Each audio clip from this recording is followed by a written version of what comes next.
Hi, I'm Keith with CLEAR2O, and I'm here today to talk about our brand new product, the CLEAR2O RV dual canister filtration system. If you're an RVer that's going out on more full-time basis, where you're spending at least a month, maybe even more, away from home, and you want the high flow rates that can be given through a canister type system and a longer filter life, then this type of system could be for you.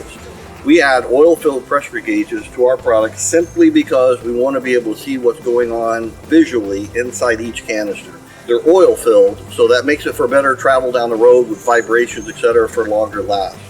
This will tell you when the pressure is changing, and that's time to change that filter.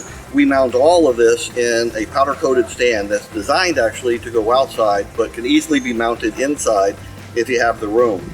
It also has pressure relief valves on each canister, so when you're ready to actually remove the canister, you can just press the pressure relieve the pressure, and be able to safely remove the housing. It does come with a wrench. It comes with the brass fittings that need to be brought along, plumber's tape, and a user manual with all of the measurements inside.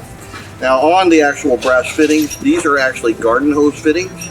We fit into the brass fittings that are already mounted. So we have both inner brass and then the outer brass fittings that go together. The filters are actually sold separately. Today we're going to actually be putting in a 5 micron pre-filter and a 5 micron post-filter. Now these are just recommendations. This is a 10 by 2.5 filter, and this system fits any universal 10 by 2.5 filter. Now the CLEAR2O RV dual canister system comes fully assembled as shown here. The only thing you have to add is the fittings for your garden hose. It comes with the Teflon tape. I've already applied that. And all you need to do is take the female side and add that in, just tightening it by hand, and then use a wrench to be able to then snug that up. The system actually comes also, as we said earlier, with a wrench. If you do need to use it, slide it on and it'll make this easier to remove that. One key point is you'll notice there's a gasket inside. You're going to actually want to take some lube and rub that along the threads and on the gasket as well. It just makes it so it's easier when it's time to replace the filter, be easier to remove the housing. We're using a pre-filter in the first stage, and that is just very easily put in. You line that up, line up the canister, and you can spin that right back on. Not necessary to use the wrench to be able to tighten. Start by hand tightening it, make it as tight as you can, make it nice and snug. Now we're going to go ahead and install the carbon filter. Okay, we just go ahead and install the carbon side and give that get it nice and snug. And now we're completely assembled and we're ready to hook up to our water. Now one thing that's important and what people often forget, turn your water on and allow it to flush out before you actually use it. And ensure that your water spigot always has a pressure regulator. You want to make sure it's below 60 psi. Once you've done all of that, you're ready to hook up your hose and we're ready to attach the system.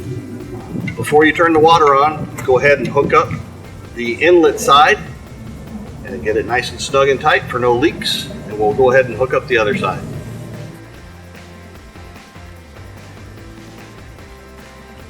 Now let's go ahead and turn on the water and allow the system to fill. So if you've hooked up your hoses correctly, you shouldn't see any leaks. If you see some leaks, go ahead and tighten them up and tighten the fittings a little bit more. And you should also be able to see pressure on your gauges. By seeing this, you can see what's going on in each individual canister. So we're about 55 psi, and you show the gauges are showing just slightly below 50, and that's the pressure drop for the new filters that are in place.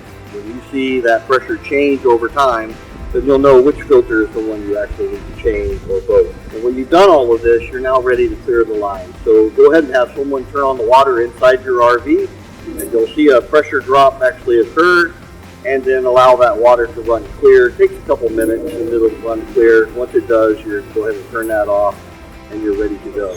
From here, if you're ready to change a filter in the future, there are a couple steps that you need to follow. 1, turn the water off. 2, have someone release the pressure from the sink by turning the sink on. Then you're ready to come over and you need to press the red buttons here to be able to reduce the pressure in the actual canister. So again, release the pressure here before you remove the actual canister. Then use the wrench to reach up and go ahead and remove the canister. You can then remove the filter and change it out.